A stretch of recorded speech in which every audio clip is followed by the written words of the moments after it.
Dumfries and Galloway is renowned for its spectacular wildlife. People come from far and wide to see red kite, red squirrel and barnacle geese. But what a lot of people don't know is that Scotland's rarest bat, the Leisler's bat, can also be found in this part of the world.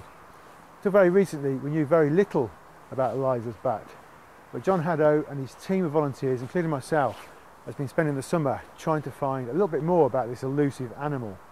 The aims of the project were to find out what we could about these Leisler's bats that we knew, we know live in the Newton Stewart area, the Cree Valley and the Glentrool. We know that it's the only area in Scotland where there is a definite population of these bats. But what are they doing? The idea was to go to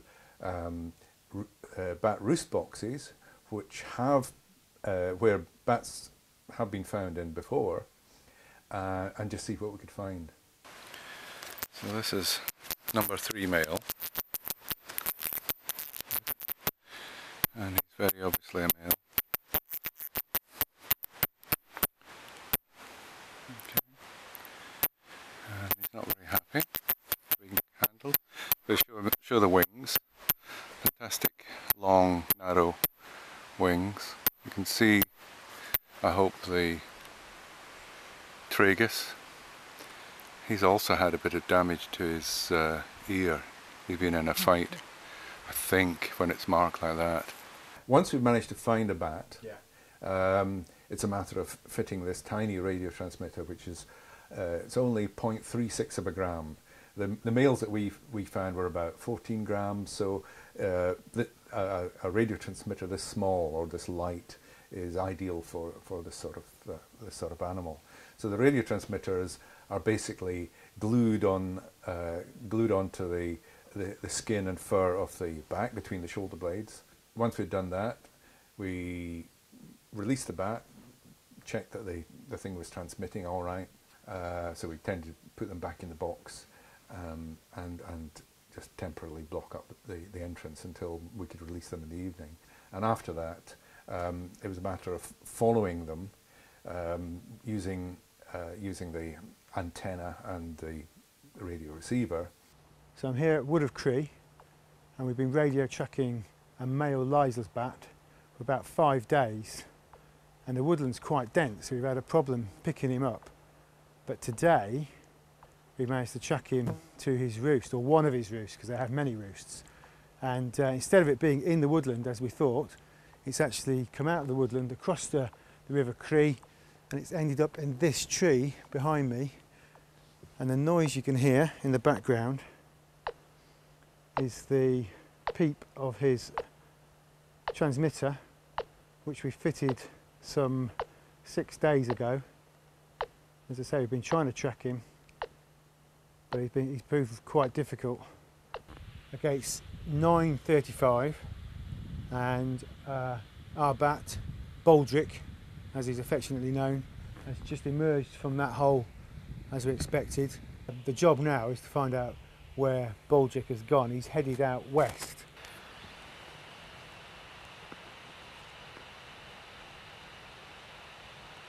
So we're now just at the bat box where we actually caught Baldric. This is where we caught him and fitted the transmitter, but no sign of him at all, not even no blip or anything, so he's nowhere near here.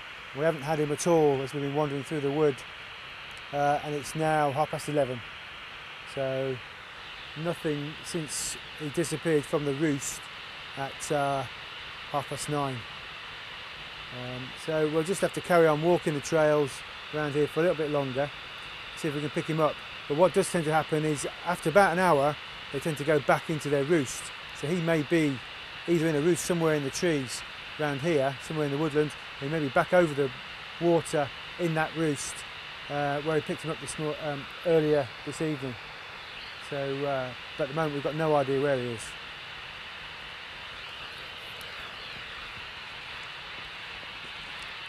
We come back to the roost, the tree roost that we found yesterday evening, and the bat was trawling up and down in front of the roost, and it disappeared.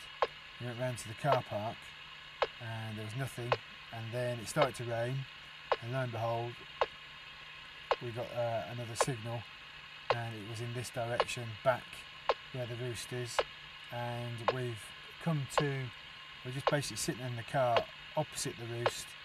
We've got the antennae pointing towards the roost, and we're just sitting, and he's obviously in the roost because it's pouring down the ground.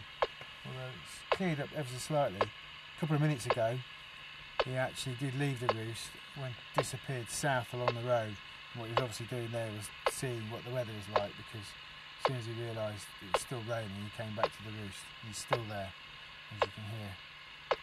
And the time is now 10 to 4, and we've got about another hour and 10 minutes before officially it gets dawn. Baldrick left the roost at about 25 minutes past 4, just as it stopped raining really, and he's disappeared, and I haven't got any signal for him at the moment. Baldrick is back at the roost. So dawn was 4 minutes past 5. He actually arrived at 6 minutes past 5. He came from that direction, came from the direction of the Wood of Cree. So I'm not quite sure where he was for that half an hour where we couldn't get hold of him. But he came zooming in straight into the roost. So I think we've had a pretty good night of radio tracking. We've managed to locate a brand new roost. And it's a tree roost, so it's a really good roost as well, nice mature ash tree, and we've also managed to identify a number of foraging areas during the night, so very successful evening and morning's radio tracking, and I think now it's off home for some sleep. So the August strategy, and we had a very limited time for this in August, was to catch females by mist netting. Now, putting up a mist net in a wood and hoping to get females to fly into it doesn't have a great chance of catching. So what we're using was a sonic lure. Now the sonic lure plays a sound which is actually artificially produced, and this sound is ultrasound, and it sounds like a Leisler's bat.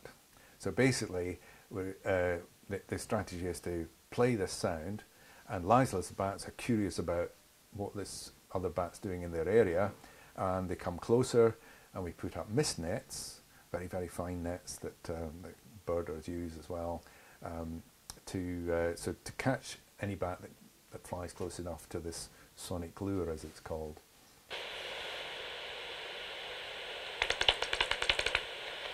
That's this thing here. So that's the social call of a Leisler bat. Yeah, well, it's a simulated social call, and hopefully it's going to attract some bats tonight.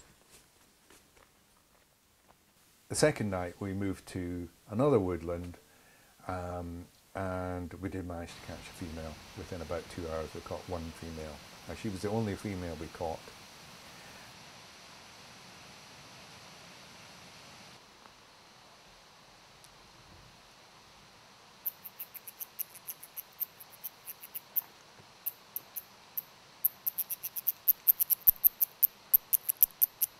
Yep.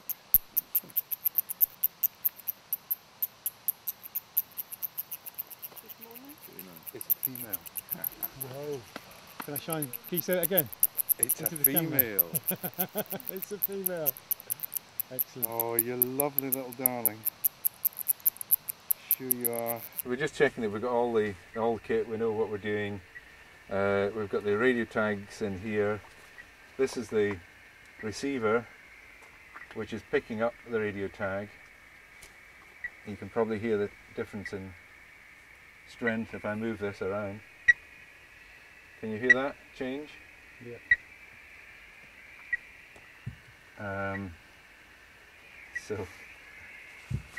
So we've got the tag ready, and we're just ready for that now. Bring in the bat. Cue bat. Cue bat.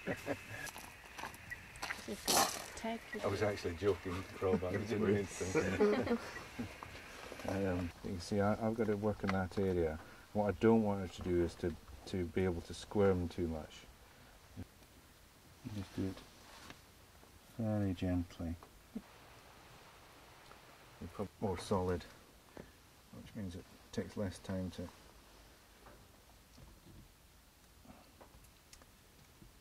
Do you want me to move it? Or? No, it's fine.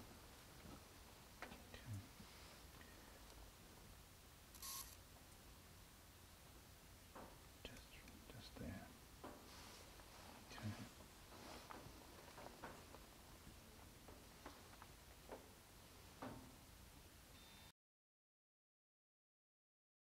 Okay. We put a radio tag on her. We followed her. The first night she stayed around that woodland and roosted in the woodland somewhere near one of our males, or possibly with the male. We weren't absolutely sure because he moves around a lot anyway. On the second night, she left that woodland and disappeared. And during the daytime, by checking, using the radio, using the antenna, we checked the vicinity of the other males that we knew of, and we found her in a second woodland, which was a short distance away from the first one. That night she left that second woodland and disappeared, and we found her, or at least her transmitter, in a third woodland, close to a third male, or a third male roost, a known roost. The trouble was, by the time we tracked her the next night, the transmitter had come off. So it only lasted 3 nights on her back.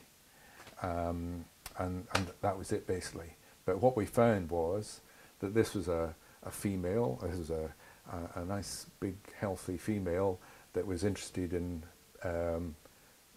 3 different males on 3 different nights. The project has been really successful, much more successful than I thought it was going to be. But it's only the start. And as far as I'm concerned, there's so much more that we could find out, and watch this space, because it's going to continue.